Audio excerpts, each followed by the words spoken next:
Dans les milieux politiques, on n'aimait pas Lumumba parce qu'il était un homme autonome. C'était un homme, disons, décidément libre.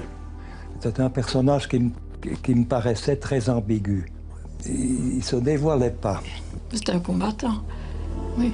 Sa personnalité était telle que tout le monde en avait peur. L'homme à éliminer, c'est Patrice Lumumba. La chaîne de commandement remonte très haut. Elle remonte aux autorités de Bruxelles, elle remonte à l'entourage du roi Baudouin. Toute cette opération a abouti dans la prise du pouvoir de Mobutu. Donc c'est une dictature féroce. Ce n'est pas tellement la personne de Lumumba qu'il faut pleurer, c'est le Congo. 17 janvier 1961, 21h43, ce jour-là, Patrice Lumumba, Premier ministre congolais, est assassiné. C'était il y a 50 ans.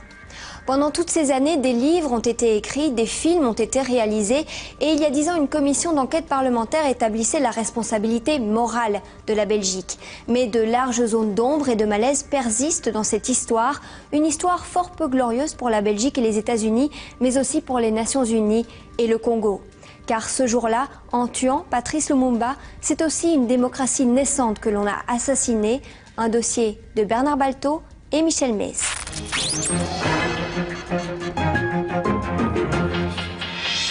La Belgique se penche sur son passé. La commission d'enquête parlementaire sur l'assassinat de Patrice Lumumba a été installée. L'une des questions à laquelle il faudra répondre, le gouvernement belge de l'époque était-il impliqué directement dans cet assassinat ? Qui a tué Patrice Lumumba, le premier Premier ministre du Congo? Cette question hante la Belgique depuis janvier 1961. 40 ans après les faits en 2000, des parlementaires belges, tous partis confondus, ont planché pendant 18 mois sur cette question complexe, délicate. Les travaux de cette commission d'enquête ont été suivis de près par les Belges, mais aussi par les Congolais. Si on fait de la clarté là-dessus, on peut les affronter à visage ouvert et dire oui, nous avons le courage d'examiner ce que nous on a fait dans le temps et on vous demande avec encore plus d'insistance de rétablir un état de droit dans votre pays. La commission Lumumba avait les pouvoirs d'investigation d'un juge d'instruction. Elle a examiné quantité d'archives et de documents d'époque, entendu de nombreux témoignages, pour conclure dans un volumineux rapport que la Belgique a dans l'assassinat de Patrice Lumumba une responsabilité morale. Ce travail considérable de la commission n'avait jamais été entrepris auparavant par une ex-puissance coloniale. Il fut certes bien utile, mais ses conclusions ont laissé les spécialistes sur leur faim, à commencer par les experts de la commission eux-mêmes. Est-ce qu'il reste des archives? Est-ce qu'il reste des témoins? Ça, je ne sais pas. Mais donc, voilà. Mais peut-être que jamais on ne saurait toute l'histoire. En tout cas, je pense qu'il y a encore lieu de faire des recherches supplémentaires. Il y a encore des choses à découvrir? Au niveau de la commission, on constate que les acteurs d'en bas sont suffisamment bien connus, mais les ordres d'où ils viennent, plus on monte vers le haut, plus au moins ça devient le gouvernement, l'autorité, mais qui? Oui, il reste toujours un malaise, en tout cas en Belgique, comme une affaire qui a été souvent abordée, mais dont le fond n'est toujours pas élucidé.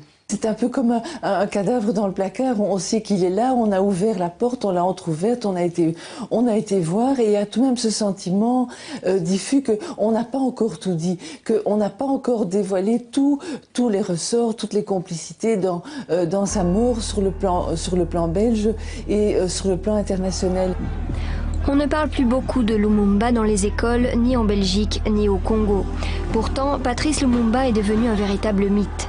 Au moment de sa disparition, une vague d'émotions a parcouru le monde, une vague immense à la mesure des espoirs que le leader africain avait soulevés dans les peuples du tiers-monde. Patrice Lumumba est né le 2 juillet 1925 à Onalua, dans le Sankuru, au centre du Congo. Il fait partie de la tribu des Atetela. C'est un enfant timide, mais curieux de tout. Adolescent, il apprend à dominer sa timidité et ses copains le décrivent comme courageux, obstiné, voire impertinent. c'était un autodidacte. Il avait suivi des cours à l'école catholique, à l'école protestante, l'école pour évoluer, la formation à la poste et tout ça. Mais surtout, c'était un dévoreur de livres. Il avait un appétit de lecture, de culture immense. D'après ses biographes, il lisait des nuits entières. Il ne voyait pas sa famille parce qu'il devait étudier. Et donc, il était atypique parce qu'il voulait monter dans l'échelle sociale. Il voulait comprendre, il voulait apprendre, il voulait maîtriser le français. C'était difficile au début parce qu'il l'a appris vraiment sur le tas. Et finalement, il le parlait remarquablement bien. En 1955, Baudouin effectue un périple triomphal au Congo belge. Les Congolais le surnomment Bwana Kitoko, gentil patron. Nous sommes ici à Stanleyville. Dans la foule qui entoure le roi, un commis des postes, son nom, Patrice Lumumba. Il a 30 ans. C'est un évolué, comme on dit dans le langage colonial de l'époque. Mais son apprentissage politique a commencé. Lumumba deviendra bientôt un nationaliste agissant.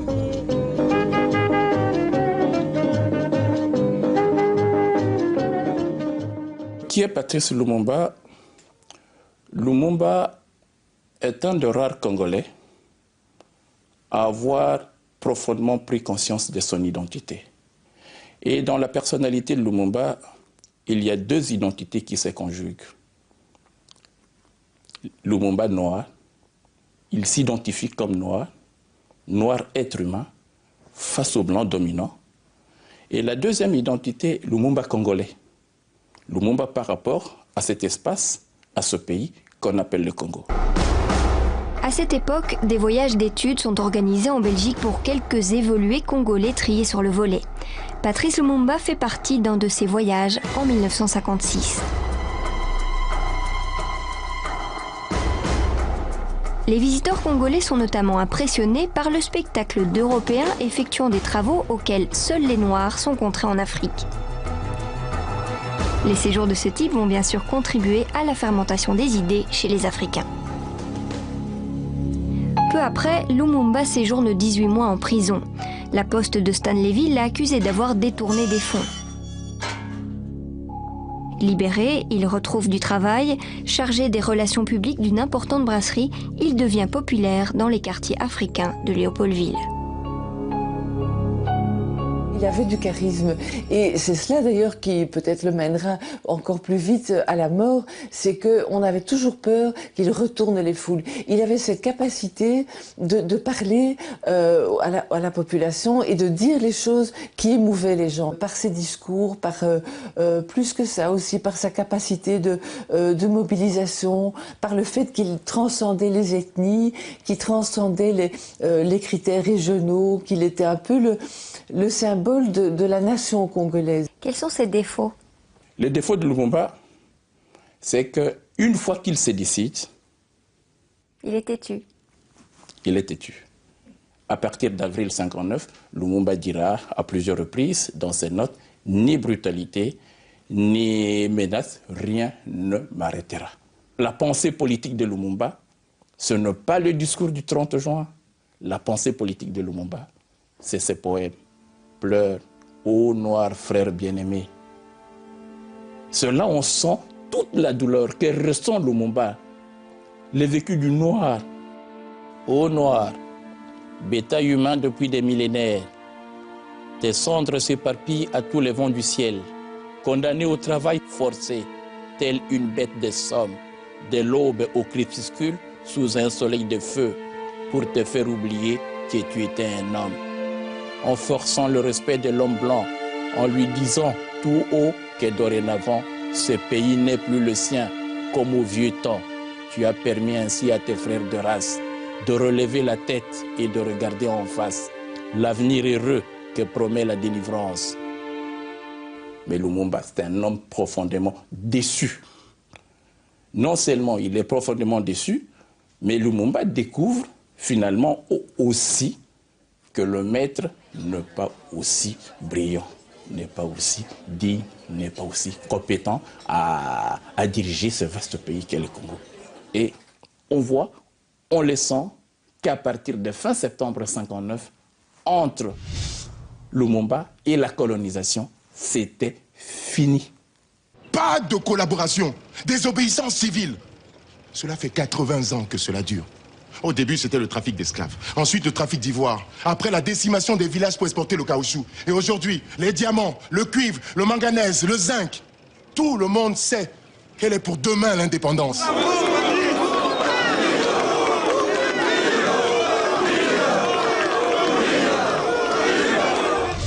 Dimanche 4 janvier 1959, émeute à Léopoldville. C'est la fin d'un rêve, d'une illusion. À l'occasion d'un meeting politique interdit par les autorités, la foule se déchaîne. On assiste à des scènes de pillage et de destruction. Et pour la première fois, on entend des cris de haine à l'encontre des Belges. Il y aura de nombreux morts, tous des civils noirs, sans compter les blessés et les dégâts matériels incalculables. Nationalisme grandissant chez les Africains, immobilisme des responsables belges, ajouté à la misère des bidonvilles, tout cela crée un mélange détonnant. En Belgique, on commence à se rendre à l'évidence. Il est temps d'ouvrir les yeux sur la situation réelle de la colonie et d'y apporter une réponse lucide et courageuse.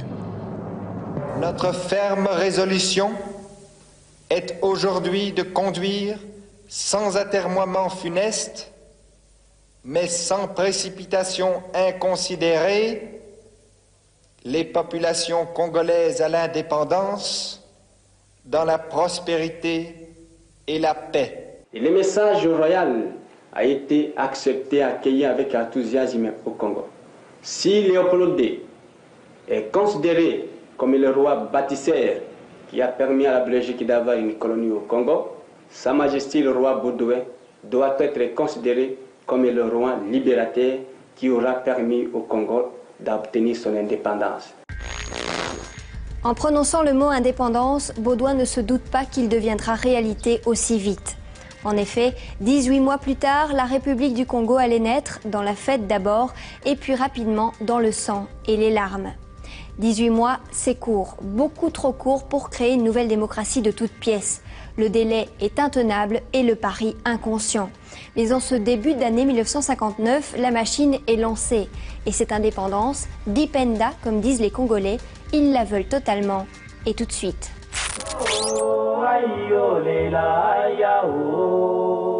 Au Congo, le mot indépendance devenait un mot magique. Les partis politiques s'organisent, deux leaders vont dominer la scène politique congolaise, Joseph Kasavubu et Patrice Lumumba. Entre les deux hommes, il y a bien souvent une surenchère nationaliste.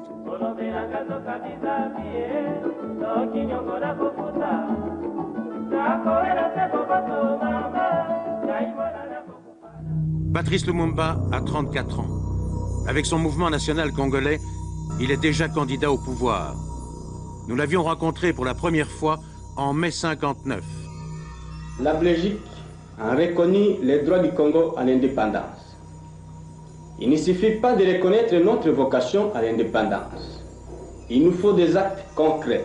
Le peuple congolais désire une date précise pour l'indépendance du Congo. Partout au Congo, les partis politiques se multiplient et tiennent meeting sur meeting. Parfois, les esprits s'échauffent. À Stanleyville, les 28 et 29 octobre 1959, Lumumba prononce deux discours qui enflamment littéralement la foule. Une émeute éclate le lendemain, la force publique doit intervenir, il y a 23 morts. De quelle nature étaient ces discours? Incendiaire. Il appelait au combat. Véritablement, sans équivoque? Oui, oui, je ne me rappelle plus les termes, mais on a enregistré ce discours.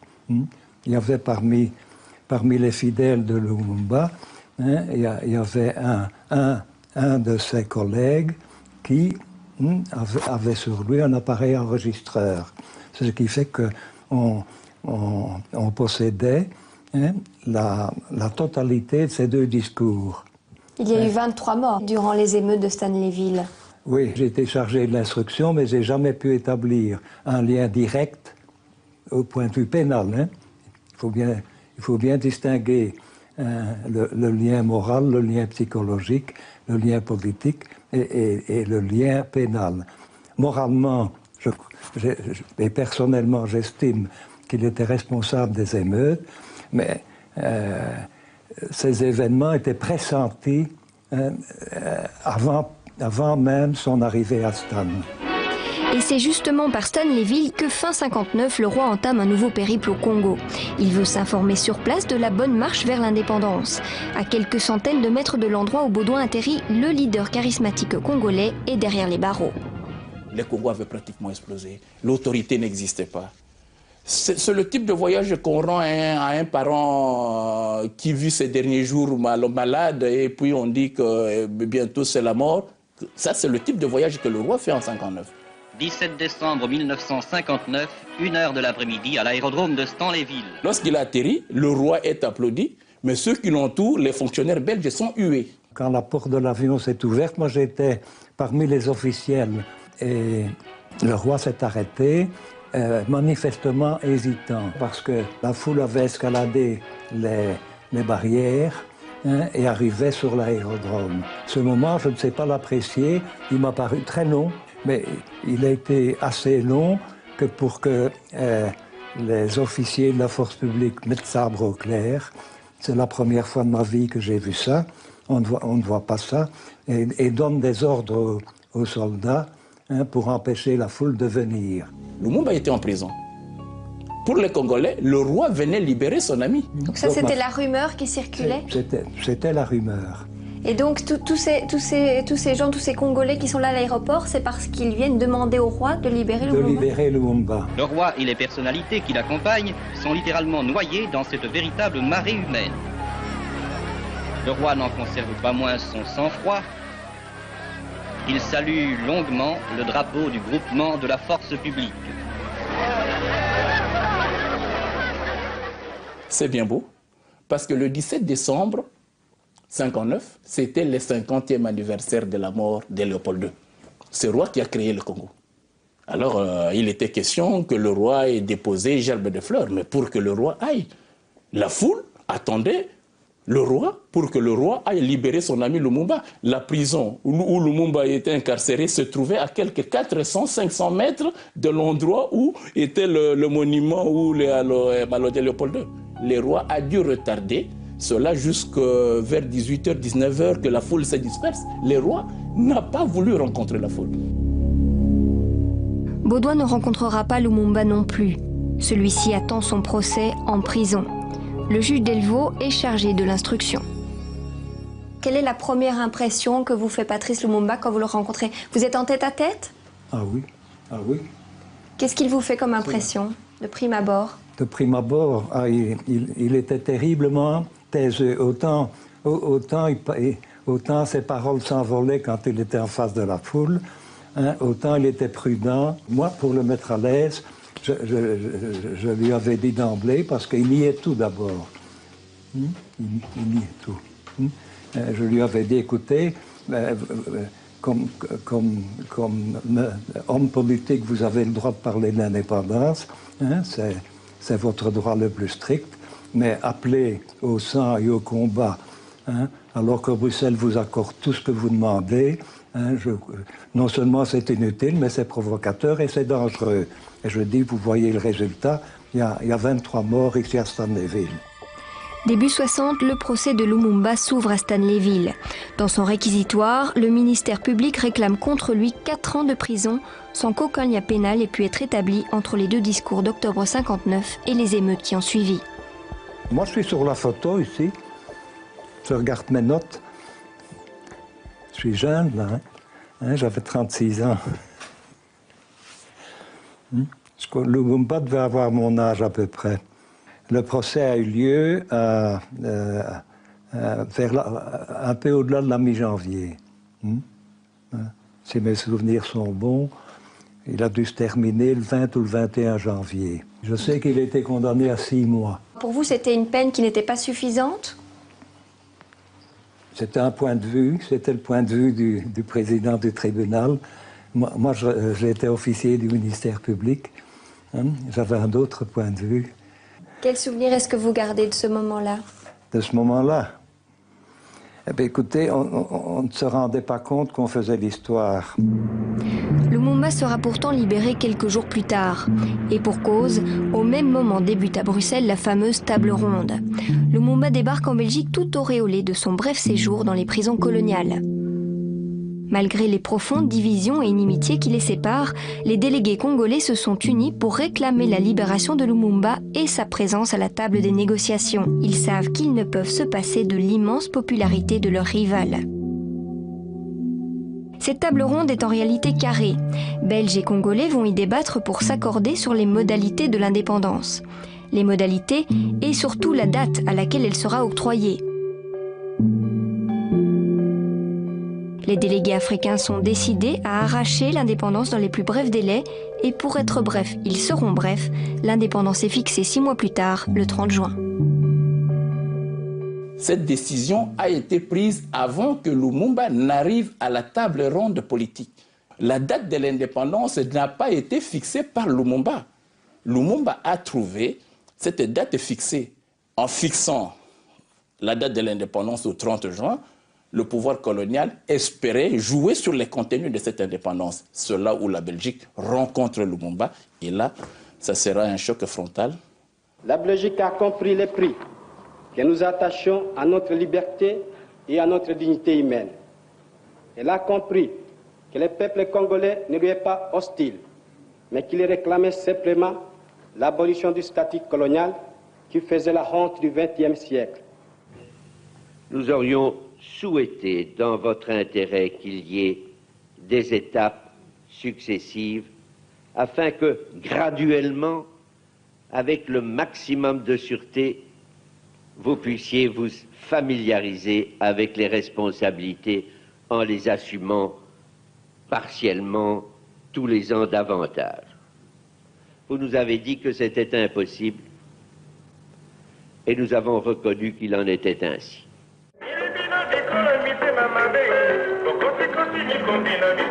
Les Congolais ne cachaient pas leur joie. L'indépendance au 30 juin, qu'elle serait belle la République après la souveraineté belge. Et puis, les politiciens n'avaient-ils pas répété « indépendance égale abondance ». Quelques Blancs, plus lucides que d'autres, ne partageaient pas l'optimisme officiel. Ils savaient qu'au 30 juin 1960, il y aurait au sommet un président et des ministres, mais en dessous, rien. Pas d'administration noire, pas de cadre noir. Le 20 février 1960, la table ronde se termine et les Congolais tout sourire rentrent chez eux. Le roi Baudouin, lui, réunit ses ministres d'État en Conseil de la Couronne. Le moment est historique, la tension maximale. Ils se sont fait, je dirais, engueuler. C'est un terme peut-être qui n'est pas tout à fait exact, mais le roi a commencé par dire un certain nombre de choses à ses ministres, du style en 57, je vous ai écrit et je vous ai dit ceci. En 58, je vous ai dit ça. En 59, j'ai écrit encore au Premier ministre, je dis il faut faire quelque chose, il faut faire quelque chose. Et maintenant, on en est à avoir donné l'indépendance du Congo dans des circonstances que je réprouve, mais ça c'est moi qui le dis, et vous me dites, voilà, c'est ce qu'il fallait faire. Alors je demande conseil au Conseil de la Couronne, qu'est-ce qu'il fallait faire et qu'est-ce qu'il faut faire maintenant. Le roi, quand il a entendu tout le monde, il a tiré les conclusions en disant, au fond, je vous ai entendu, mais on ne sait rien de plus sur ce qu'on aurait dû faire, ni ce qu'on va faire maintenant. Donc, amen, les choses sont comme ça, et bien elles seront comme ça. Aux élections du mois de mai 1960, deux leaders politiques sortent du lot. Lumumba, qui prône un Congo unifié, et Kasavubu, partisan d'un État fédéral. De multiples tractations vont déboucher sur un compromis à la belge. Kasavubu sera président et Lumumba Premier ministre. Mais en Afrique, quand il y a deux chefs, c'est qu'il y en a un de trop. Le pouvoir colonial vit ses dernières semaines. Dans un mois, ce sera l'indépendance. Lumumba prend la tête du collège exécutif qui s'installe à Léopoldville. Kasavubu, lui, sera le premier président congolais. Ce n'est pas sans émotion que je vous remercie pour cette marque de sympathie. Je vous assure que je ne m'y attendais pas. Jusqu'en 58, 59, c'est Kasavubu qui était vraiment le leader radical. Mais par après, Kasavubu, on le voit reculer et autres là, il veut le pouvoir et dès qu'il a eu le pouvoir, il oublie son identité. Tandis que Lumumba, plus il monte, plus il a le pouvoir, plus il affirme son identité. Au nom de mes collègues, je remercie sincèrement les honorables députés pour la confiance qu'ils viennent de nous faire.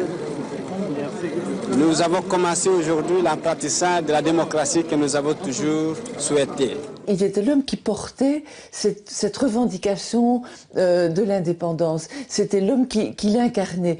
Et donc, c'est vers lui que se sont dirigés les feux. Les Belges avaient l'impression qu'avec les autres, on pourrait s'entendre. Et quand je dis on pourrait s'entendre, ça veut dire on peut aussi les racheter. Les leaders congolais de l'époque que les Belges, la presse belge appelait les modérés, ils n'étaient pas si modérés que ça, ils étaient surtout corruptibles. Avec Lumumba, c'était difficile. On avait l'impression qu'on ne pouvait pas lui faire entendre raison, qu'on ne pouvait pas l'acheter, le corrompre, parce que il avait son idée, il était assez idéaliste. En ce sens-là, oui, c'était un radical, il n'était pas anti-belge, il ne demandait pas une indépendance pure et dure. C'était un homme lucide aussi, et il connaissait bien l'état d'impréparation des Congolais. Il savait que si l'indépendance leur était balancée comme ça le 30 juin, il serait peut-être incapable de la gérer. Il la voulait, il en avait peur, il demandait l'aide des Belges, mais il n'était pas vraiment corruptible ni malléable.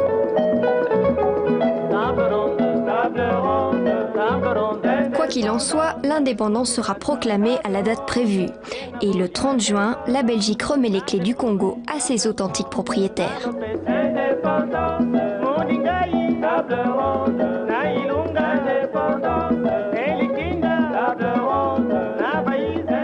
L'indépendance du Congo constitue l'aboutissement de l'œuvre conçue par le génie du roi Léopold II, entreprise par lui avec un courage tenace et continuée avec persévérance par la Belgique.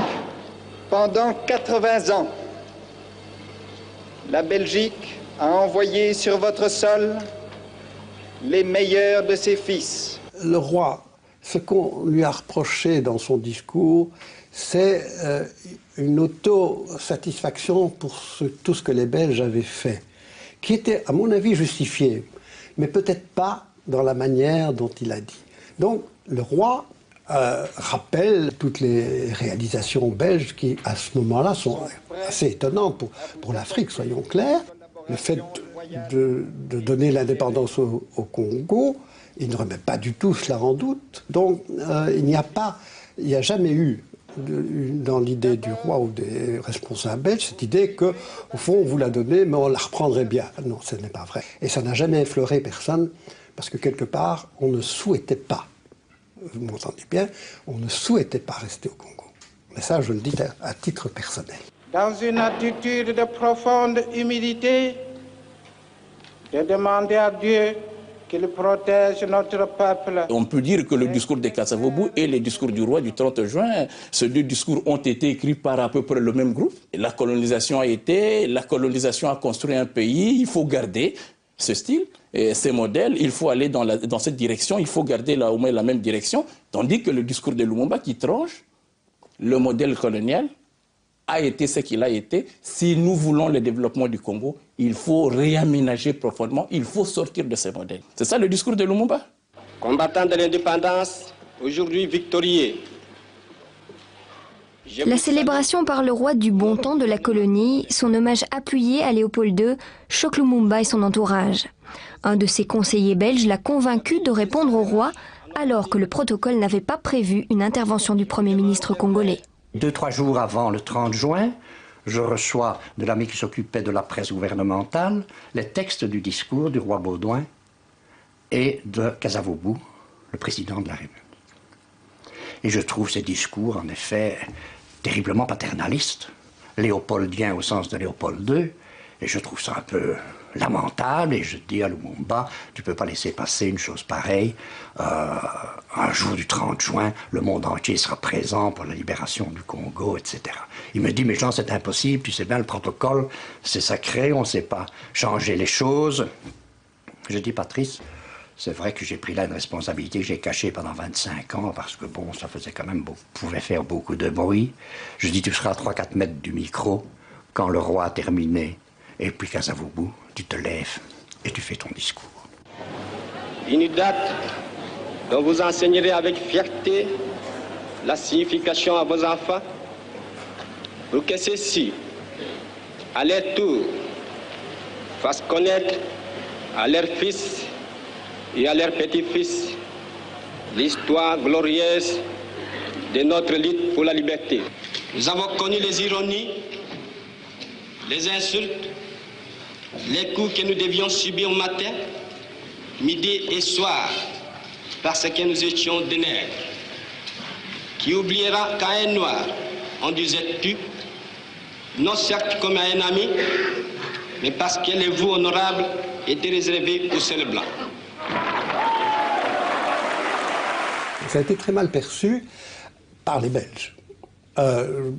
J'avoue, très honnêtement, que le discours de Lumumba a été applaudi à plusieurs reprises par les représentants congolais. Qu'est-ce que vous avez pensé de son discours du 30 juin au moment de l'indépendance? Je l'ai applaudi.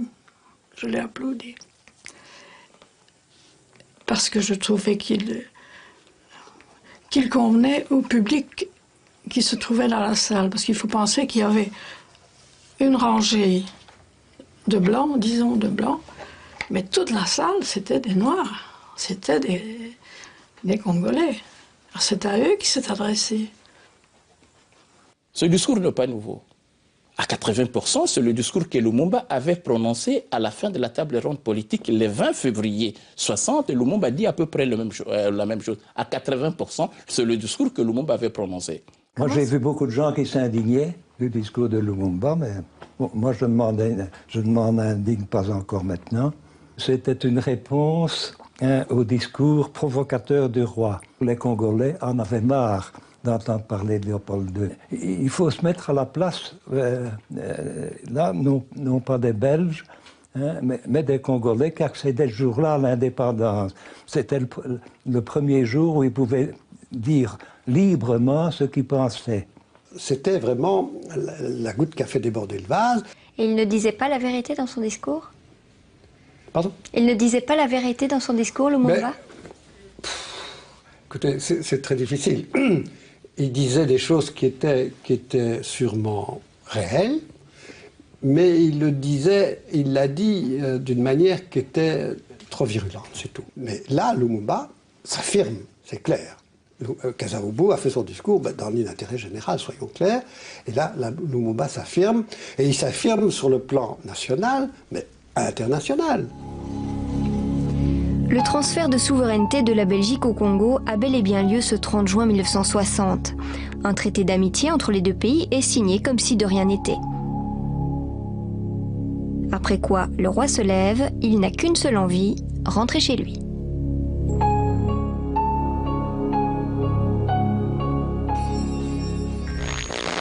La délégation belge venue pour les festivités de l'indépendance quittera sa désormais ancienne colonie avec rancœur. Restés sur place, les Belges du Congo vont eux connaître des jours bien difficiles. À peine les lampions éteints, les soldats congolais de la force publique, toujours dirigés par des officiers blancs, se mutinent. Tout le monde va être rapidement dépassé par les événements, à commencer par les nouveaux dirigeants du pays.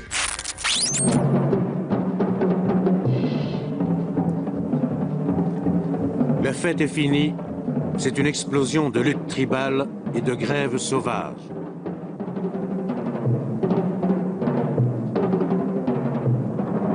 La force publique, qui obéissait encore aux ordres, fait son métier de répression, non sans quelque brutalité.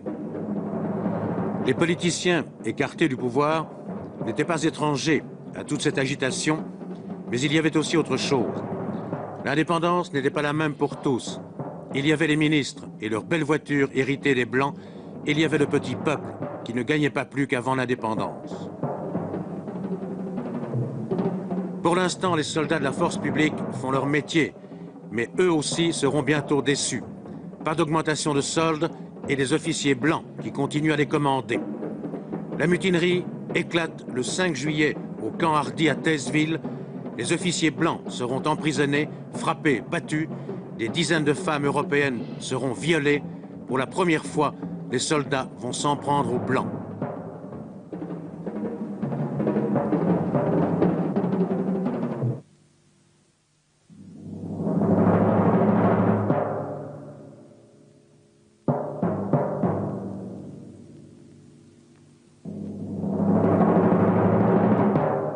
Au départ, la rébellion, c'est contre le gouvernement et contre Lumumba. Oui, mais c'est aussi parce que les Belges n'ont rien préparé.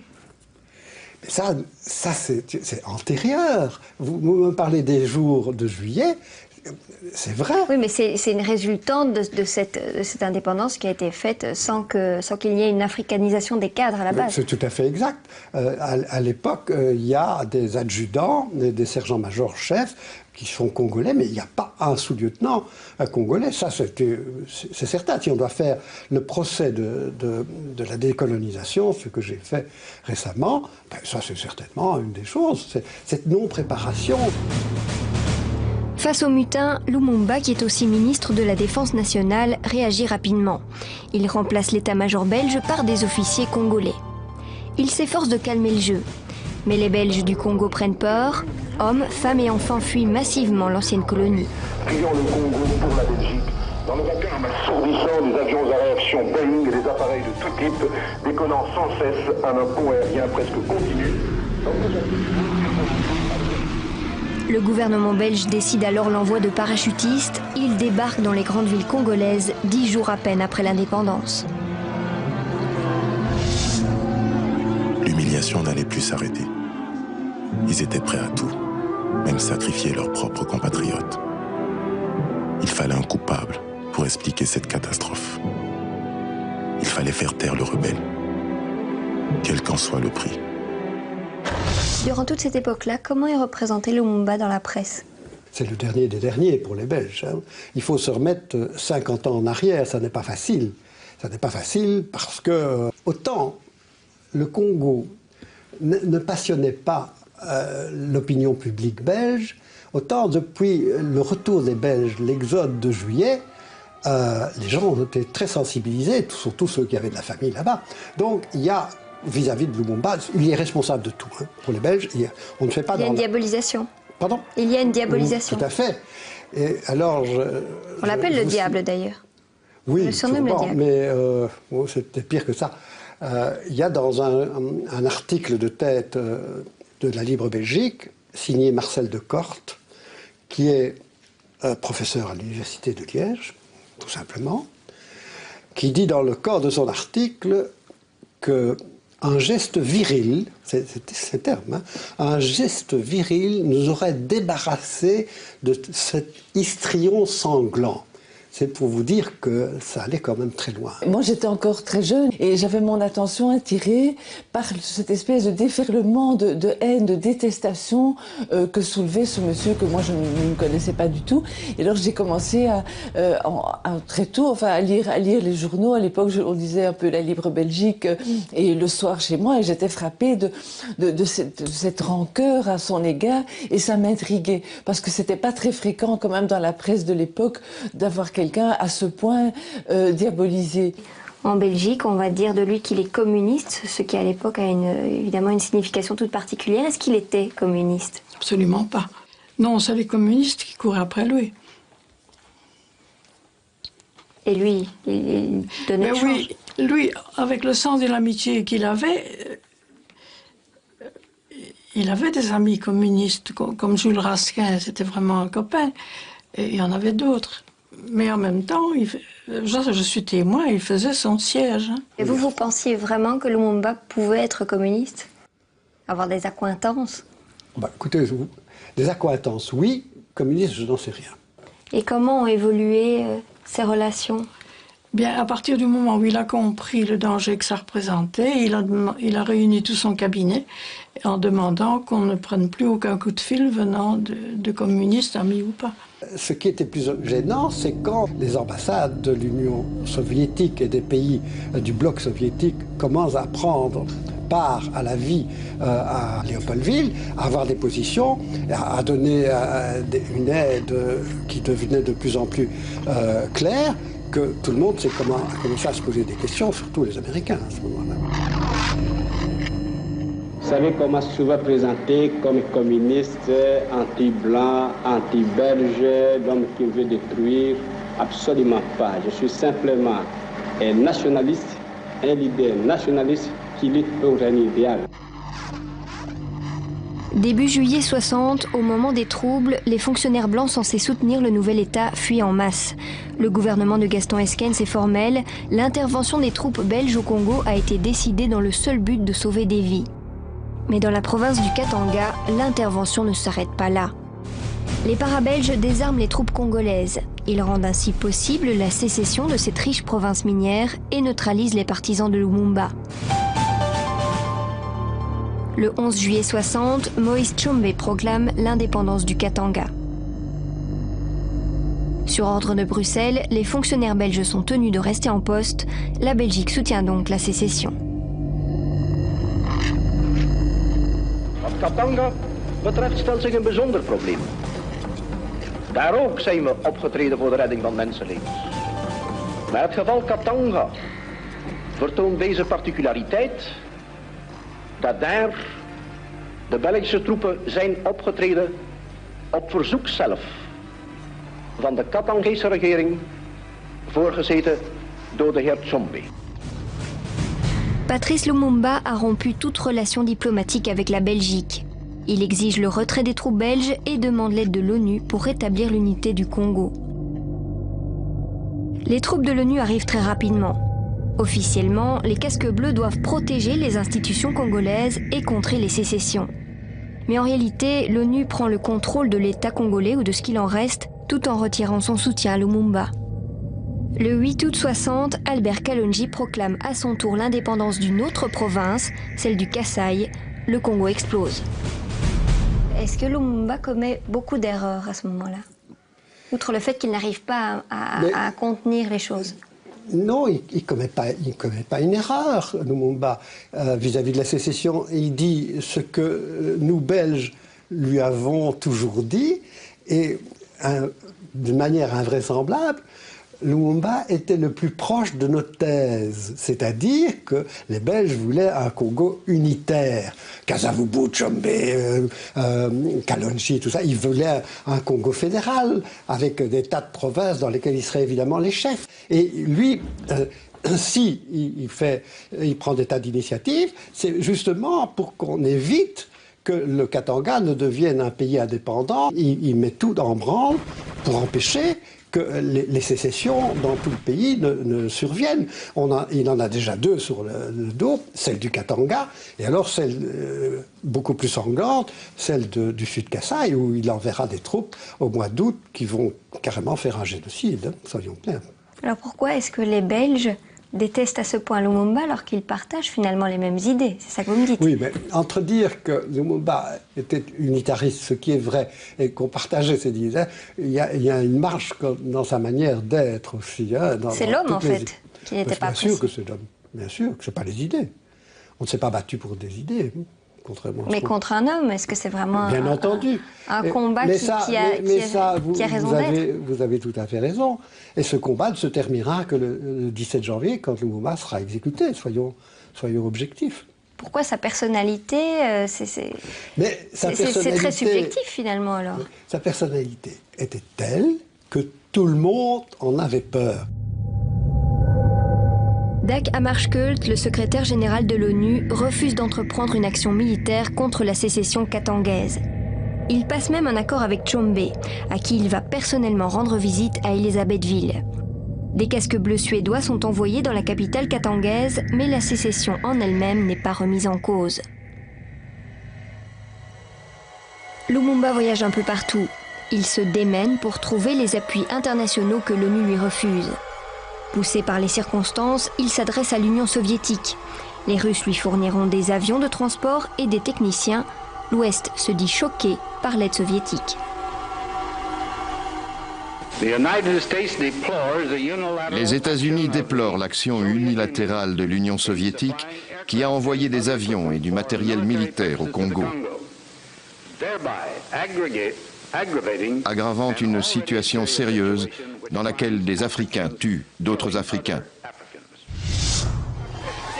Oui, moi aussi j'ai fait des erreurs. Et l'histoire allait mal finir. On se croyait maître de notre destin. Alors que derrière nous, des ennemis autrement puissants menaient le jeu. En 1960, la guerre froide est loin d'être terminée. Ce contexte est déterminant dans l'histoire qui nous occupe. Les richesses minières du Congo sont un enjeu crucial et la crainte des Belges, mais surtout des Américains, est que l'instabilité du pays profite au camp soviétique. Un sociologue a longuement enquêté en Belgique, mais aussi dans les archives américaines et celles des Nations Unies. En 2000, il sort un livre-choc. Le choc sera tel qu'il entraînera la création de la commission d'enquête parlementaire sur l'assassinat de Lumumba.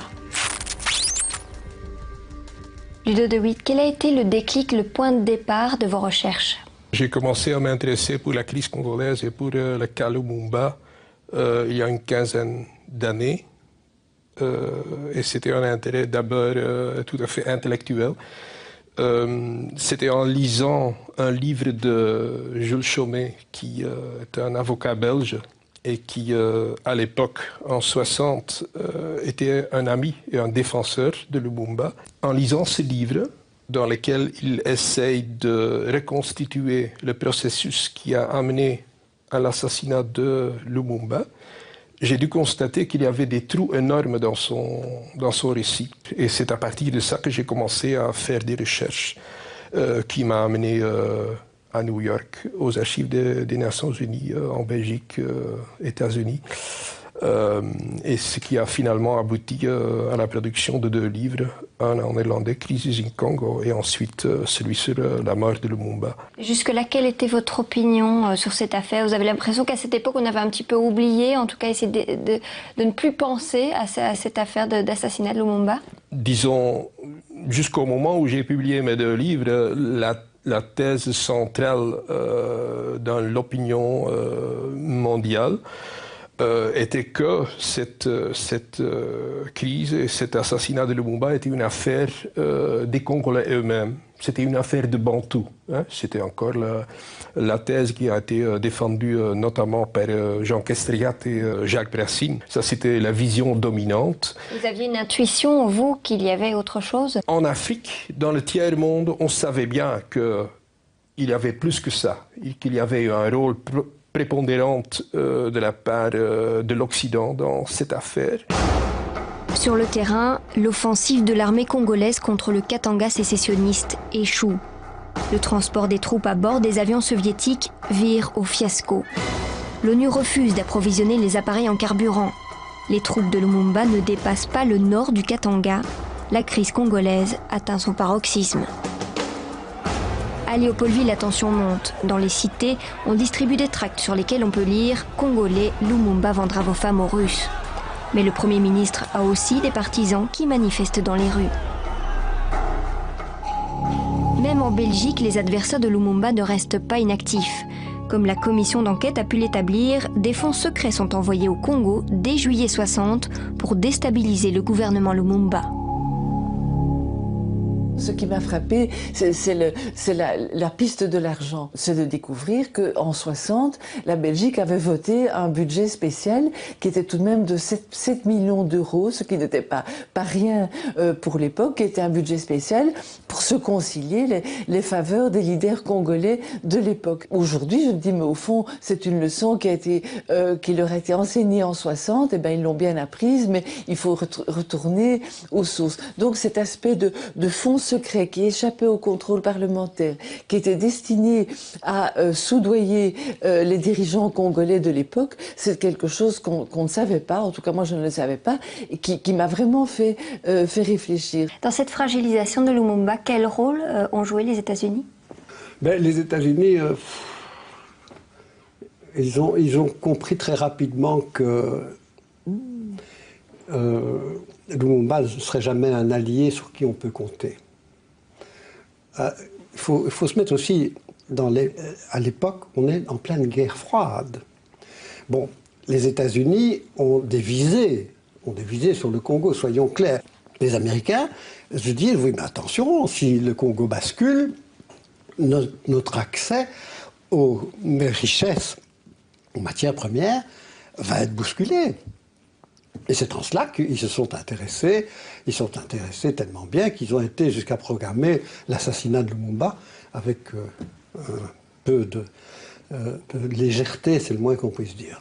Quand on dit les Américains, c'est la CIA qui a programmé, et Devlin le reconnaît dans ses mémoires. Dans les Congo Papers, on trouve des traces, tout ça est du domaine public. Oui, j'ai reçu un câble me disant qu'un officier supérieur, que je reconnaîtrais, allait arriver pour me donner des instructions particulières. Je me souviens avoir été complètement surpris lorsqu'il m'a informé qu'il voulait se débarrasser de Lumumba. Je n'avais jamais entendu dire que l'agence ait été impliquée dans une telle affaire auparavant.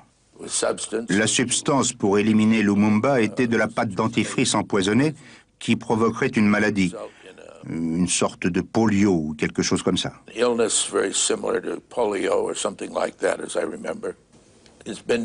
On a démenti que le président Eisenhower ait donné de telles instructions. Je ne sais pas s'il les a données ou non. En tout état de cause, il a bien fallu que quelque chose soit dit. Soit le président l'a dit, soit il a été mal compris, mais sans aucun doute, j'ai pensé à l'époque que c'est le président qui avait donné l'ordre. Début septembre, Belges et Américains font pression sur le président Kasavubu pour qu'il démette son Premier ministre. Dans la résidence présidentielle sur la rive du fleuve Congo, on assiste à un va-et-vient continuel de visiteurs étrangers. Le 5 septembre, Kasavubu prend une décision. Le 5 septembre 1960, nous avons révoqué, conformément à l'article 22 de la loi fondamentale, le Premier ministre, M. Patrice Lumumba, et certains autres ministres. Il y a des documents qui démontrent que chez le premier coup d'État par lequel le gouvernement Lumumba a été renversé, que les Nations Unies ont joué un rôle décisif. Les Nations Unies étaient au courant dès le début que ce coup d'État allait se produire. Les Nations Unies, ils ont fermé les stations de radio, de sorte que Lumumba ne pouvait pas mobiliser ses supporters contre ce coup d'État, bien qu'à l'autre côté du fleuve, à Brazzaville, les adversaires de Lumumba avaient une station radio pour défendre leur position. Les Nations Unies ont aussi fermé l'aéroport, de sorte que Lumumba ne pouvait pas faire appel aux soldats congolais pour venir à la capitale, pour finir avec ce coup d'État. On voit clairement que les Nations Unies ont agi comme un instrument dans la main de la Belgique et surtout de son partenaire qui était en même temps l'acteur le plus dominant dans le camp occidental, c'était les États-Unis. Quelques jours après avoir été démis de ses fonctions par Kasavubu, Lumumba démet à son tour le président. Tout est bloqué à Léopoldville. Lumumba sent que le piège se referme. La situation est si chaotique qu'un colonel qui vient d'être nommé chef des armées par Lumumba va bientôt sortir de l'ombre. Il va prendre le contrôle du pays et créer un nouveau gouvernement provisoire. Il bénéficie du soutien de la Belgique, des États-Unis et plus discrètement des Nations Unies. Ses troupes tiennent la capitale. Il va bientôt devenir l'homme fort du Congo. Il s'appelle Joseph Désiré Mobutu. Si l'armée, au mois de septembre 60, a pris position dans l'événement, n'est-ce pas, qui se déroulait sous nos yeux, c'est parce que le pouvoir n'existait pas, le pouvoir était inexistant. Alors, l'armée a cru de son devoir de faire quand même quelque chose pour le prestige de ce pays. C'est ce que nous avons fait. Mobutu ou l'irrésistible ascension d'un ancien sergent-major. Promu par Lumumba lui-même, secrétaire d'État à la Défense, peu après l'indépendance, puis chef d'état-major de l'armée congolaise, le colonel Mobutu, on le sait aujourd'hui, agissait en coulisses pour le compte de la CIA. Et les Belges lui faisaient confiance pour trahir Lumumba. Quels étaient ses rapports avec Mobutu? Ce que j'ai pu en voir, c'est que ça manquait un peu. Parce qu'à l'époque, Mobutu buvait énormément. Donc il était toujours ivre. Et ce qui se passait, c'est qu'il y avait des réunions où Mobutu se pointait. Comme pour venir voir de quoi on parlait, quoi. Et Lumumba lui disait, Joseph, tu sais où est le whisky, mais va te servir. Est-ce qu'à un moment donné, vous avez vraiment senti une tension qui s'installait? Pas de manière directe, mais indirectement, oui. C'est-à-dire? Les commentaires qu'on entendait en coulisses, quoi.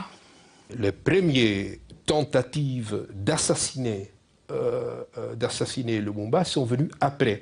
Au moment où, une fois qu'on avait déposé Lumumba, donc il était éliminé politiquement, qu'il restait très populaire et qu'il risquait de revenir sur la scène politique et de reprendre le pouvoir. C'est sa popularité qui faisait peur? Je crois que ça c'est très important de pas isoler et de pas axer toutes les attentions sur Lumumba comme personne, comme individu.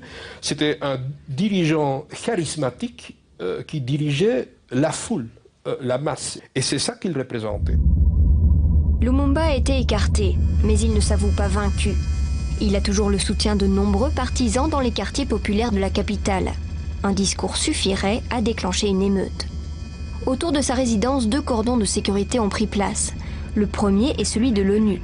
Officiellement, les casques bleus sont censés protéger Lumumba. Le deuxième est celui de l'armée congolaise, l'ANC, qui a pour ordre de l'arrêter. Même isolé dans sa résidence, il représente un danger pour quiconque voudrait reconstruire le Congo sans lui. Le 5 octobre 60, un téléx est envoyé de Bruxelles à Elisabethville. C'est un message codé. Bien des années plus tard, il retiendra l'attention des experts de la commission d'enquête Lumumba. L'objectif principal à poursuivre dans l'intérêt du Congo, du Katanga et de la Belgique est évidemment l'élimination définitive de Lumumba, signé Apremont Linden. En fait, il s'agit d'un message du ministre d'Aspremont à un diplomate à Elisabethville, Rothschild.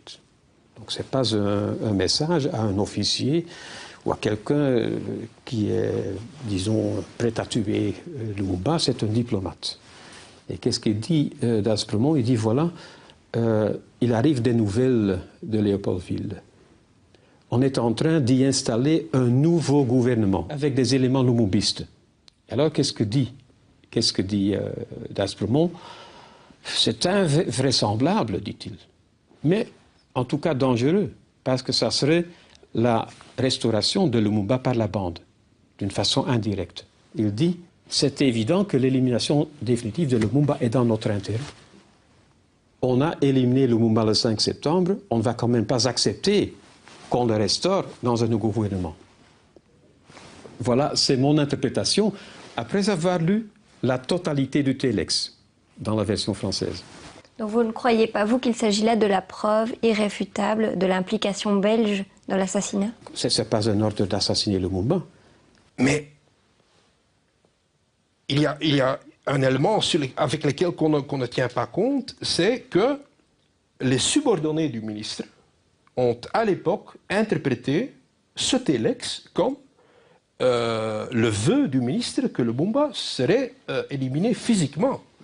Il y a le colonel Van de Walle qui était là, qui dit ça.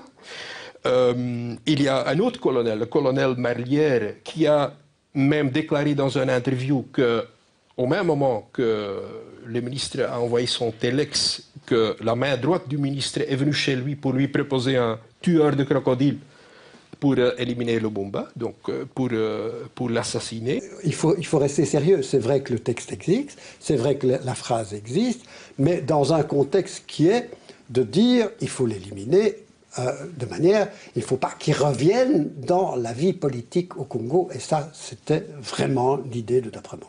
on utilise dans ces documents, qui sont une sorte de camouflage des vraies intentions, ce que les Américains appellent plausible deniability. Donc, ce sont des mots qui doivent être clairs pour les subordonnés, qui connaissent le contexte, mais ce sont des mots dans lesquels on demande une action qui est amorale.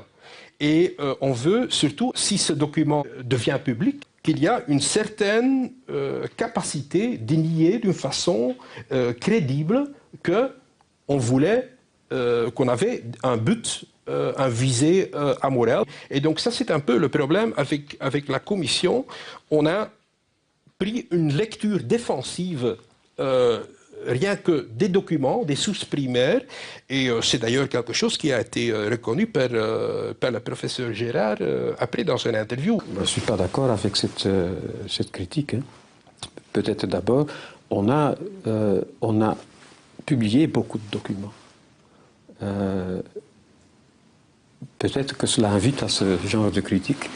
Il y a beaucoup de documents dans le rapport. Pourquoi est-ce qu'on l'a fait? Parce qu'on a voulu publier in extenso des documents pour le public, afin qu'on ne nous dise pas après coup, vous avez caché quelque chose.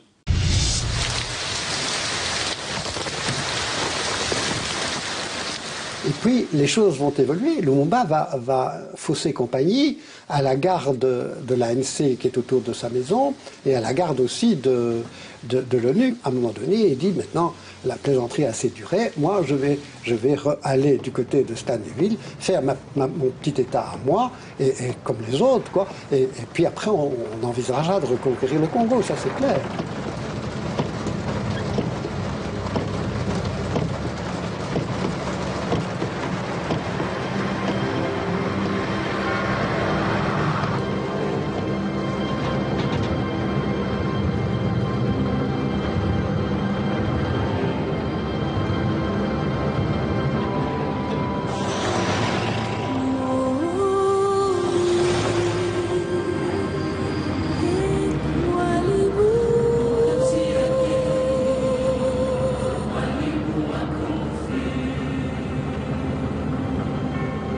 Lorsqu'il s'est enfui, il y avait on faisait rapport, il y avait des photos aériennes de la CIA qui communiquaient aux Belges et aux Congolais les endroits où son convoi s'est arrêté, parce qu'il fallait le rattraper, il fallait le remettre en prison. On peut dire qu'il y a eu un enchaînement fatal de circonstances, mais enfin, il n'y a pas de hasard. Quand on voit la manière dont il fallait que Lumumba soit arrêté, emprisonné, tout ça n'est pas le fruit du hasard. Lumumba est arrêté par les soldats de Mobutu. Avec ses deux compagnons d'échappée, Okito et Mpolo, il est ramené par avion à Léopoldville. Nous sommes le 2 décembre 1960. Ces images, qui feront le tour du monde, sont les dernières connues de Lumumba vivant. Parmi les images, est-ce qu'il y en a une qui vous revient à l'esprit, qui vous marque en particulier? Oui, cette image comme tout le monde, cette image de Lumumba sur le camion quand il sort de l'avion où il a été battu, maltraité, il saigne, il est blessé et il a gardé ce regard, le regard d'un homme libre, le regard d'un homme fier qui regarde la foule et qui regarde le photographe dans les yeux. À l'époque, c'est une image qui avait vraiment frappé et qui, je pense, aujourd'hui a gardé toute sa force. Patrice Lumumba vient d'avoir 35 ans. Il aura été Premier ministre pendant 5 mois. Lâché par les puissances occidentales et trahi par les siens, il reste pourtant dangereux.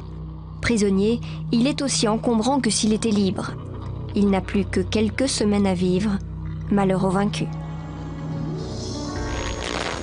Patrice Lumumba est conduit sans ménagement au camp de Taysville. Le voici de nouveau en prison. Mais ses adversaires en ont toujours peur. Beaucoup de soldats à Taysville sont pro-Lumumba et seraient donc facilement tentés de lui rendre sa liberté. Alors, à Léopoldville, à Bruxelles, à Washington, les stratèges de la lutte anti-lumumbiste passent à la vitesse supérieure. La commission d'enquête Lumumba établira plus tard que la chaîne de commandement remonte très haut dans les appareils d'État. L'historien Emmanuel Gérard, un des experts de la commission d'enquête, a mené ses investigations jusqu'au sommet de l'État belge. Il y a trouvé plusieurs documents troublants. Est-ce qu'il y a un document qui vous a marqué en particulier?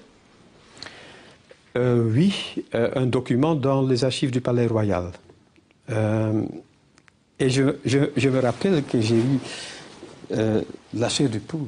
En lisant ce document, c'était une lettre du major Weber, qui était l'adviseur militaire du président Tshombe. Et il écrivait des lettres au Palais Royal, au chef de cabinet du roi, en fait pour informer le roi de ce qui se passait au Katanga.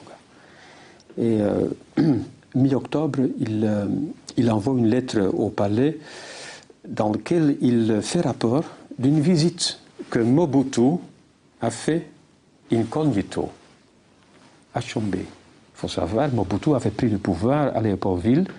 Il détestait Tshombe et le Katanga et la sécession. Et donc Weber fait rapport de cette visite et il dit une bonne entrevue. Ils ont décidé de respecter le statu quo jusqu'au 31 décembre et Mobutu, il va éliminer, ou on va, parce que dans le texte on lit on va éliminer complètement, et entre guillemets, et si possible physiquement, et suivre 3 points, Lumumba. Voilà, en lisant ce texte, j'ai eu de la chair du poule. Qu'est-ce que vous en déduisez? À mon avis, c'était quand même un message assez fort. Un document qui prouve clairement que le roi Baudouin était mis au courant d'un plan d'assassiner Lumumba,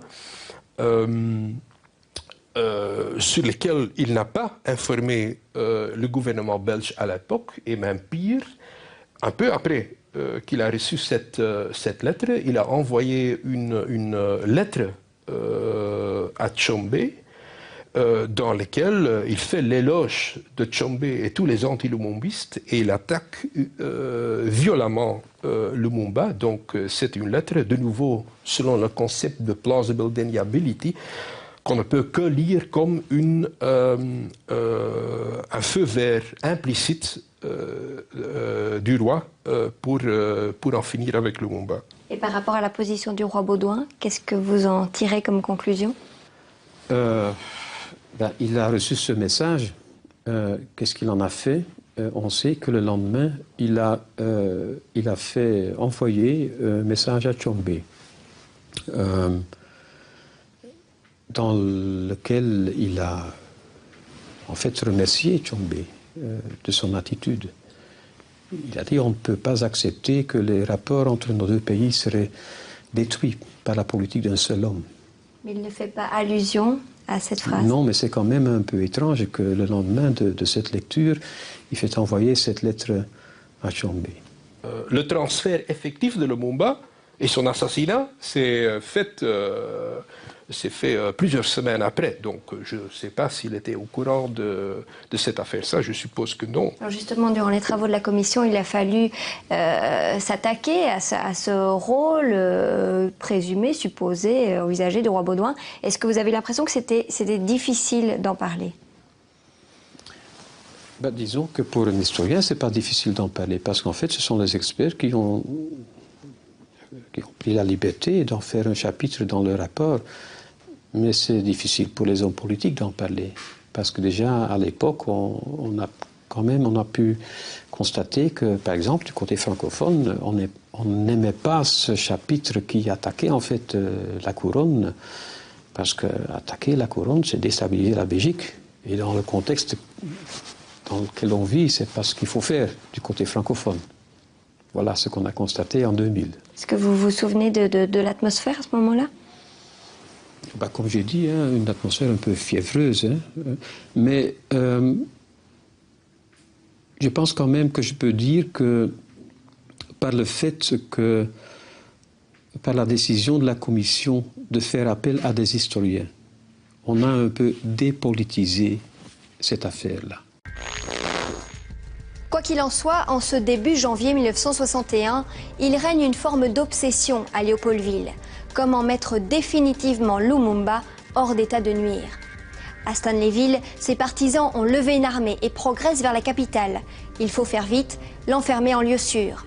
Chez Tshombe, au Katanga par exemple, Ou mieux encore, pensent ses adversaires, le liquider purement et simplement. Patrice Lumumba sait qu'il va mourir. Le 14 janvier, il écrit à sa femme Pauline. Ne pleure pas, ma compagne. Moi, je sais que mon pays qui souffre tant saura défendre son indépendance et sa liberté. À mes enfants que je laisse, et que peut-être je ne reverrai plus, je veux qu'on dise que l'avenir du Congo est beau et qu'il attend d'eux, comme il attend de chaque Congolais, d'accomplir la tâche sacrée de la reconstruction de notre indépendance et de notre souveraineté. Car sans dignité, il n'y a pas de liberté. Sans justice, il n'y a pas de dignité. Et sans indépendance, il n'y a pas d'homme libre. Le 16 janvier, nouveau télex du ministre belge des Affaires africaines, Harold Apremont-Linden. Il insiste auprès de Moïse Tshombe, le président du Katanga, pour qu'il accepte au plus vite qu'on lui livre Lumumba. L'obsession était d'éviter en tout cas la libération de Lumumba. C'était le premier souci aussi du gouvernement belge. Éviter qu'il soit libéré. Parce que si l'on parle du télex du 16 janvier, oui, on pourrait en tirer la conclusion qu'il y a cette responsabilité pour l'assassinat, mais on peut aussi mettre des doutes là-dessus. Et soyons clairs, il ne s'agit pas de dédouaner la Belgique, hein, parce que le dossier que les experts ont délivré est accablant pour la Belgique. Mais quand on voit que, par exemple, qu'on ne prend aucune précaution dans l'échange diplomatique sur le transfert et qu'il y a une sorte de, disons, d'improvisation dans les faits qui se déroulent, je doute. Et c'est une question de conscience, c'est simplement une question de conscience. Parce que ça serait quand même simple de dire oui, il est coupable. Mais je me demande si, avec le télex du 16 janvier, dans lequel D'Aspremont demande Tshombe de soutenir le transfert, il sait et il veut que ça soit une partie d'un assassinat. D'abord, pour D'Aspremont, c'est une façon d'éviter la libération de Lumumba. Et le reste, ça n'intéresse pas. C'est votre sentiment personnel? Oui. Il n'y a pas autre chose? Il n'y a pas autre chose. Je dis, j'en doute. Il y a des doutes. Et s'il s'agit d'accuser quelqu'un d'un assassinat, je me dis, tiens, il faut quand même, après 40 ans, avec des gens qui ne sont pas là pour donner leur version de l'histoire, il faut être un peu modeste. Est-ce que vous, à cette époque-là, il y a un moment où vous vous dites qu'il va se faire assassiner, que c'est inévitable? Non. Non, écoutez, pour être tout à fait honnête, la préoccupation des Belges qui travaillent dans l'administration ou dans l'armée au Katanga n'est pas de ce style-là, parce que ce sont les autres, ce sont les gens de Léopoldville. Ce sont les gens de Léopoldville qui, à un moment donné, vont se débarrasser de Lumumba. Et eux portent une très grande responsabilité, qu'ils ont toujours nié. Nous, on n'a rien fait, pas vu, pas pris. Mais c'est eux qui portent la responsabilité de l'envoi, et les Katangais de l'exécution. Mais Mobutu en parle à Kasavubu, qui dit que, pas de trace écrite évidemment, mais on est certain qu'il a dit, bon, mais il faut s'en débarrasser. Vous êtes conseiller de Tshombe à ce moment-là? Oui, et nous c'est très clair. Donc vous êtes aux premières loges pour assister à tout ça? Oui, je suis conseiller de Tshombe, mais au même titre que d'autres. C'est vrai que je m'occupe des affaires diplomatiques, mais ce n'est pas moi qui suis l'homme de la situation, soyons clairs. Et on est tous bien d'accord, ça c'est le leitmotiv, surtout à Lumumba, au Katanga.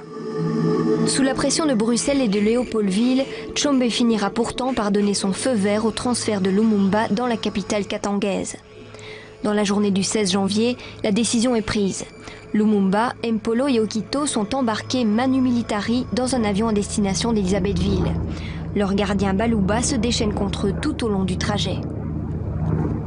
Ils seront dans un très mauvais état quand ils arriveront. Enfin, ça a été lamentable à tout point de vue, au point que le commandant de l'avion est entré, je crois, à un moment donné dans la carlingue et a dit, écoutez, il faut arrêter de maltraiter les prisonniers parce que les coups que vous donnez déstabilisent mon avion. Donc ils sont pris en charge à l'aérodrome. Ils sont conduits à la maison Browe, qui se trouve à quelques kilomètres de l'aérodrome. Les prisonniers sont attachés là au radiateur et placés sous la surveillance du capitaine Gatt. Ils auront la paix jusqu'au moment où les ministres katangais vont venir les voir. Et les ministres katangais, c'est Tshombe, c'est Mulongo, c'est probablement Kibwe, et peut-être Kimba aussi. Bon. Et vous êtes au courant à ce moment-là de ce qui se passe? Absolument pas. Personne n'est au courant de rien. Personne n'est au courant de rien. On ne sait même pas que les ministres viennent. On sait à ce moment-là qu'ils sont à la maison Browe. Oui, c'est clair. Hein, le colonel Van der Waal, le major Weber étaient à l'aéroport. Ils ont vu les prisonniers descendre. Ils m'ont dit ils sont en mauvais état. Mais enfin, il n'y a pas de jambes cassées, pas de bras cassés. Ils descendent et ils sont mis. Quand je dis ils sont mis dans une. Mais ça, vous le savez, ça? Pardon? Ça, vous le savez? Ah ben oui, on le sait. On le sait. Mais donc, vous savez après que Tshombe va se rendre dans la villa? Non, ça, on ne sait pas. Les gens sur place, au Katanga, qui avaient le pouvoir pour prendre en protection Lumumba et qui étaient les supérieurs des militaires et des policiers qui ont finalement, pendant les 5 heures que Lumumba a encore vécu sur le sol katangais, étaient responsables pour lui pendant qu'il était torturé et finalement assassiné, ces gens-là pouvaient arrêter le déroulement des événements. Mais ils ne l'ont pas fait. Ils ne l'ont pas fait et bon... Ils avaient les moyens de le faire? Ben, ils le disent lui-même. Le major Weber le dit lui-même. Il dit les officiers belges, officiers d'armée et officiers de police sur place, ils pouvaient l'arrêter, cet assassinat, s'ils le voulaient. Alors il ajoute, mais moi je n'ai pas à me remettre à la place de leur conscience. Mais le fait est là que le major Weber et les autres officiers supérieurs ne sont pas intervenus, bien qu'ils savaient bien qu'il allait mourir. Jacques Brassine le dit aussi. Hein. Il était aussi aux réunions des dirigeants belges au Katanga et il dit à certains moments, on est tout à fait sûr qu'il va mourir, mais on est resté muet comme des carpes. Bon. Qu'est-ce que vous déduisez de la responsabilité belge par rapport à la présence qu'il y avait sur place? Mais il n'y a pas de responsabilité. Il n'y en a aucune. Il n'y a aucune responsabilité belge. Tous les Belges qui sont là ne dépendent plus de Bruxelles, ils dépendent des autorités katangaises. Hiérarchiquement, ils dépendent des autorités katangaises qui leur donnent des instructions et qu'ils exécutent en toute bonne foi. En début de soirée, Moïse Tshombe réunit ses ministres pour décider du sort des prisonniers. On sait qu'ils boivent beaucoup. Les avis sont partagés. Finalement, Tshombe est mis en minorité. Ceux qui préconisent l'exécution immédiate ont gain de cause.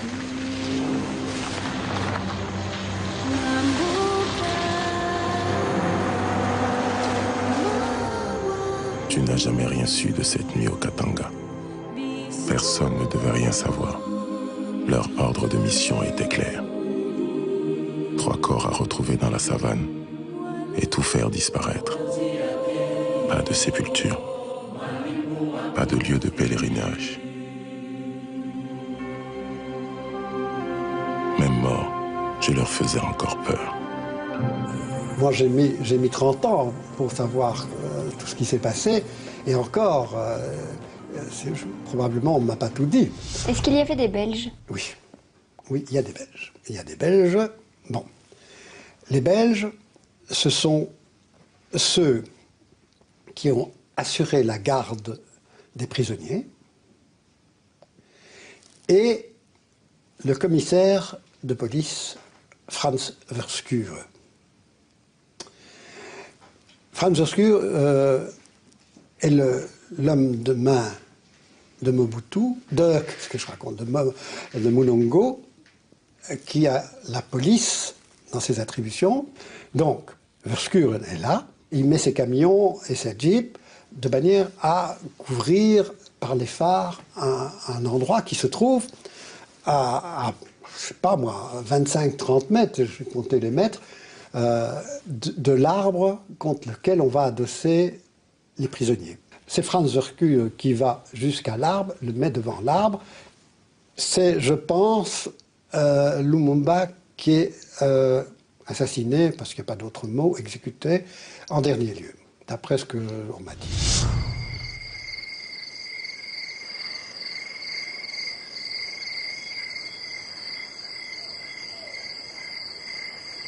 Bonjour. Feu. Et puis après ça, il est 9h du soir, il est 9h43, comme dit le carnet de Wörthkuhl, qui a pris...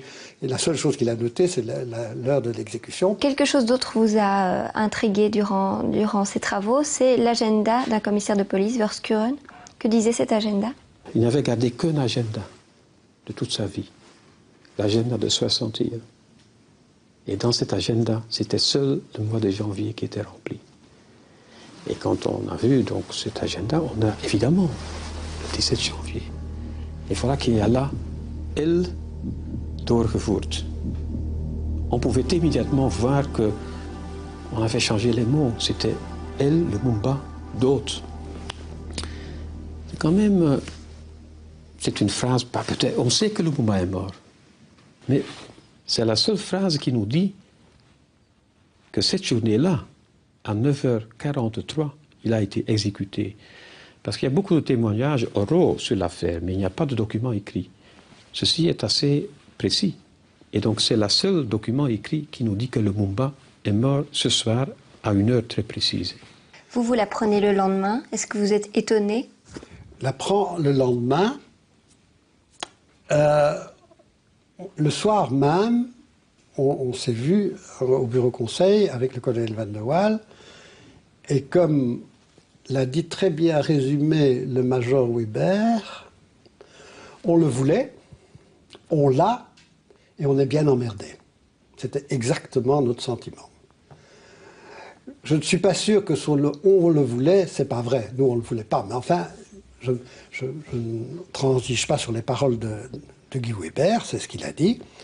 Et c'était le sentiment de tout le monde. Je me souviens, j'étais me promener avec le colonel Van de Waal, je dis maintenant, il va falloir faire très attention parce que tout va bientôt basculer. Et en fait, au moment où je dis ça, ça avait déjà basculé. Les autorités katangaises cachent la mort de Lumumba pendant plusieurs semaines. Elles mentent effrontément à la presse internationale, affirmant que Lumumba s'est enfui, puis qu'il a été massacré par des villageois. Son exécution ne sera officialisée que le 21 février 1961. La nouvelle provoque des manifestations d'indignation dans le monde entier. Patrice Lumumba est mort. S'il est la victime d'un assassinat politique, nous condamnons énergiquement un pareil attentat. Le gouvernement l'a dit hier à la Chambre, et je le répète aujourd'hui. Tout prisonnier doit être traité humainement et jugé par des tribunaux réguliers. Mais, parce que Patrice Lumumba est mort, victime des déchirements du Congo, le gouvernement et l'opinion belge voient leurs drapeaux et leurs ambassadeurs insultés et menacés. Lumumba deviendra rapidement un mythe. Pendant des années, on prétendra que les responsables de sa mort étaient exclusivement congolais, sans convaincre. Puis des livres, des films vont progressivement lever les mystères qui planaient sur cet assassinat politique. En 2000, 40 ans après les faits, la commission d'enquête parlementaire belge a revisité en profondeur pendant 18 mois toute cette affaire.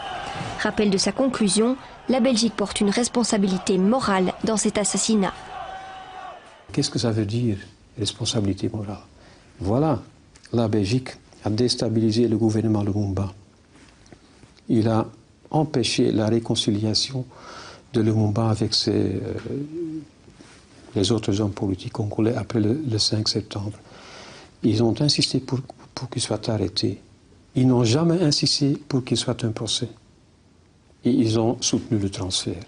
Voilà, ils ont créé la condition ou les conditions dans lesquelles il pouvait être assassiné.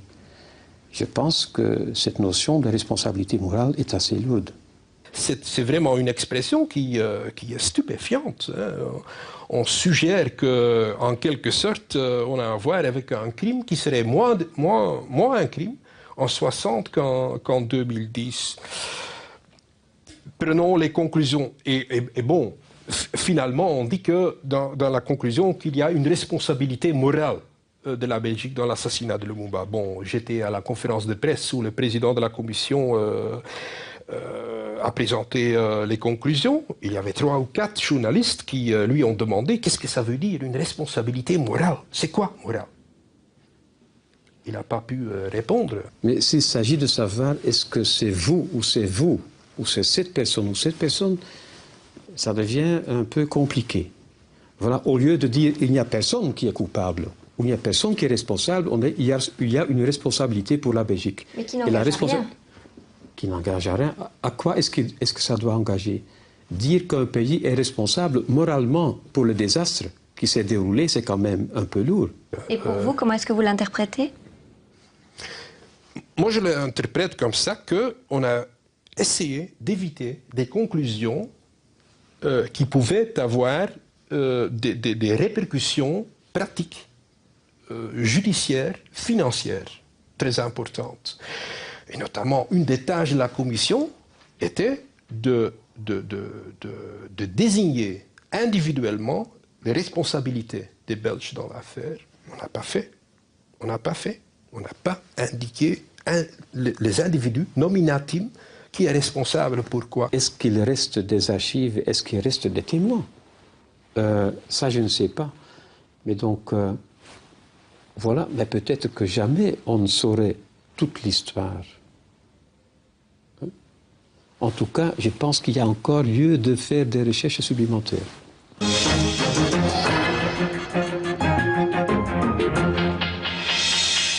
La Belgique présente ses excuses pour son rôle joué en 61 lorsque Patrice Lumumba, le Premier ministre congolais, était assassiné. À la lumière des critères appliqués aujourd'hui, certains membres du gouvernement d'alors et certains acteurs belges de l'époque portent une part irréfutable de responsabilité dans les événements qui ont conduit à la mort de Patrice Lumumba. Le gouvernement estime dès lors qu'il est indiqué et convenable de présenter à la famille de Patrice Lumumba et aux familles de M. Mpolo et Okito et au peuple congolais ses profonds et sincères regrets et ses excuses. Le moment est historique et solennel. La Belgique reconnaît sa responsabilité dans l'assassinat du Premier ministre congolais. L'intervention de Louis Michel clôture le débat parlementaire sur le rapport de la commission Lumumba. Des débats marqués par un consensus général, même si certains intervenants ont souligné qu'il aurait fallu insister un peu plus sur les victimes belges des événements du Congo. Ce matin, la famille Lumumba a été reçue par le gouvernement. Le Premier ministre a présenté les regrets de la Belgique ainsi que la décision de créer un fonds Patrice Lumumba pour le développement de la démocratie au Congo. Mais jusqu'à aujourd'hui, cette fondation n'a pas vraiment fonctionné et on ne sait pas très bien à quoi elle servait. C'était un geste de bonne volonté. Il a été posé, mais il n'a pas été concrétisé. Mais ce qui est sûr, c'est que la Belgique a décapité cette jeune démocratie congolaise. Et là, je crois qu'il y a un crime qui a été commis à l'égard d'une personne, à l'égard d'une famille, la famille Lumumba, qu'on a privé du chef de famille. Mais il y a aussi un peuple dont on l'a privé de son leader représentatif élu. Et à travers lui, on a décapité cette jeune démocratie congolaise qui aurait pu prendre racine. Et on sait à quel point les Congolais l'ont payé. Et pour moi, ça, c'est le principal reproche que l'on peut adresser à ceux qui voulaient l'élimination de Lumumba. On peut tourner la page, mais vous n'allez pas nous demander qu'on oublie qu'est-ce qui s'est passé. Nous avons aussi le droit de mémoire. Ainsi, 40 ans après la disparition du leader congolais, on commençait enfin à y voir un peu plus clair dans la mécanique infernale qui a mené à son assassinat. Mais l'encre a continué de couler jusqu'à aujourd'hui, un demi-siècle plus tard, et risque de couler encore, car tout n'a peut-être pas été dit. Les relations entre la Belgique et le Congo se sont réchauffées. Pour le peuple congolais, la longue marche vers le développement continue. Mais ici comme là-bas, Le nom de Lumumba suscite encore le malaise et le doute depuis ce soir du 17 janvier 1961, depuis ce jour-là.